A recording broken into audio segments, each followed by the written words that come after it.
देहरादून के दून विश्वविद्यालय में रंगमंच और कला विभाग के द्वारा 7 नवंबर से 9 नवंबर 2022 तक एक मुखौटा निर्माण रंगमंच कार्यशाला का आयोजन किया गया। नाट्य कार्यशाला का उद्देश्य विद्यार्थियों को मुखौटा शिल्प कला के माध्यम से उनकी सोच को रचनात्मक और सृजनात्मक बनाना है। वहीं नाट्य कार्यशाला के दौरान विद्यार्थियों को प्राचीन मुखौटा के इतिहास की जानकारी भी दी गई। दून विश्वविद्यालय में वर्ष 2021 में department of theatre and folk performing arts खुला है और इस विभाग में रंगमंच की शिक्षा दी जाती है। रंगमंच में कई प्रकार की विधाएं हैं, जिसमें कि जैसे एक्टिंग है, कॉस्ट्यूम डिज़ाइनिंग है, लाइटिंग है, प्रॉपर्टी है और उसके साथ साथ जैसे कि नाट्य शास्त्र जो कि पंचम वेद है। भरत मुनि ने ये कहा है कि 4 टाइप्स ऑफ एक्टिंग होती है, 4 प्रकार के अभिनय, आंगिक, वाचिक, आहार्य और सात्विक। जो आहार्य अभिनय, आहार्य मतलब आपकी वेशभूषा, तो उस आहार्य अभिनय के अंतर्गत ये मास्क मेकिंग आता है, आपका मुखौटो बनाने की ये परंपरा आती है।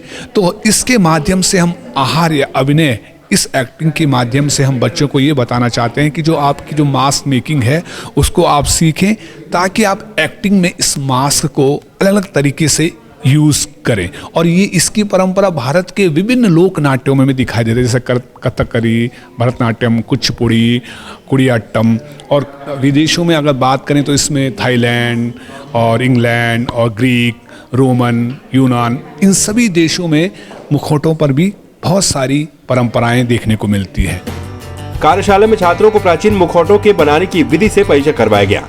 नाटकों में जब एक ही पात्र विभिन्न भूमिकाओं को निभाता है तो वो मुखौटों का प्रयोग करता है, जिससे कि वो एक ही समय पर विभिन्न पात्रों को प्रदर्शित कर सकता है।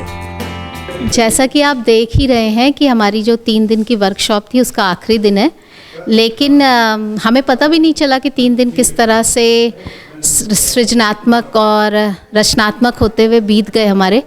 और मास्क मेकिंग एक नाटक से जुड़ी विद्या तो है ही, साथ में हमें बहुत सारी चीज़ों को भी बताती है कि मुखौटा हमारे जीवन में आम जीवन में भी एक भाव की तरह हमारे साथ रहता है। कई बार हम खुश रहते हैं तो हम दुख का प्रदर्शन करना होता है, कहीं पे हम बहुत दुखी रहते हैं तो हमें खुशी का प्रदर्शन करना पड़ता है। तो मुखौटा जो है वो हमारे लोक जीवन में भी, हमारे हमारा रोज का जीवन है उसमें भी हम ओढ़ते हैं। मुझे बहुत इंटरेस्ट था कि मैं मास्क मेकिंग वर्कशॉप को अटेंड करूं और ये डिपार्टमेंट जब से शुरू हुआ है बहुत अच्छा कर रहा है। इनफैक्ट मैंने एक और वर्कशॉप यहाँ ज्वाइन की थी शुरुआत में, and that actually encouraged me to participate in this. और मैंने बहुत कुछ सीखा अभी तक। ये देख सकते हैं आप मेरा मास्क डे 1 से डे 3 तक काफ़ी इम्प्रूवमेंट हो गया है, and I hope I will be bringing up some good masks. और यहाँ सभी बहुत अच्छा माहौल है, सभी लोग बहुत कोऑपरेटिव हैं। I feel like I have again become a student.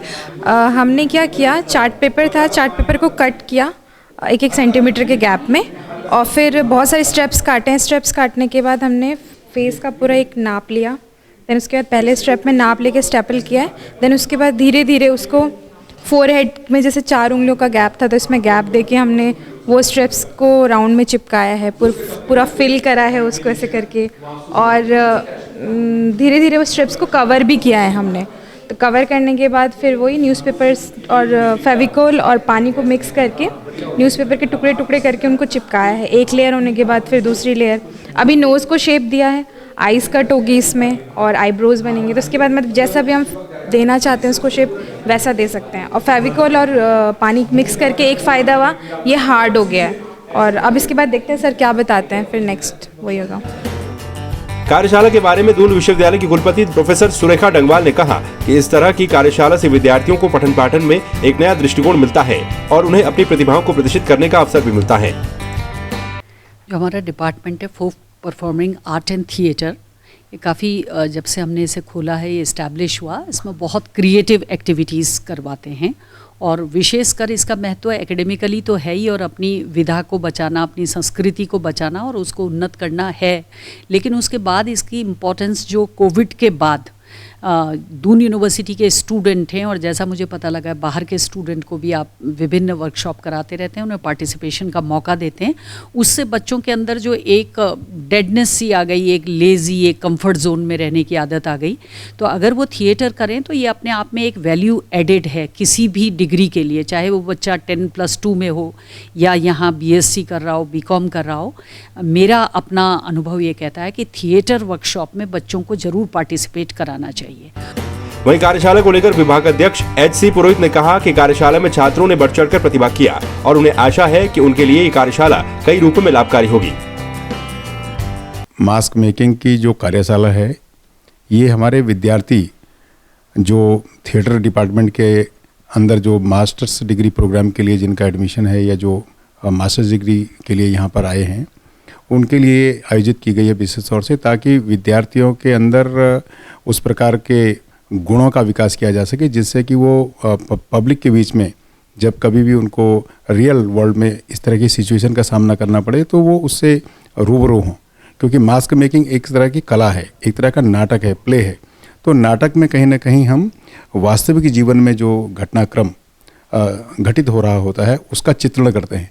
तो चित्रण के माध्यम से हम समाज के का एक तरह से सजीव चित्रण और सजीव प्रस्तुति समाज के घटनाक्रमों की उसके नाटक में के माध्यम से की जाती है।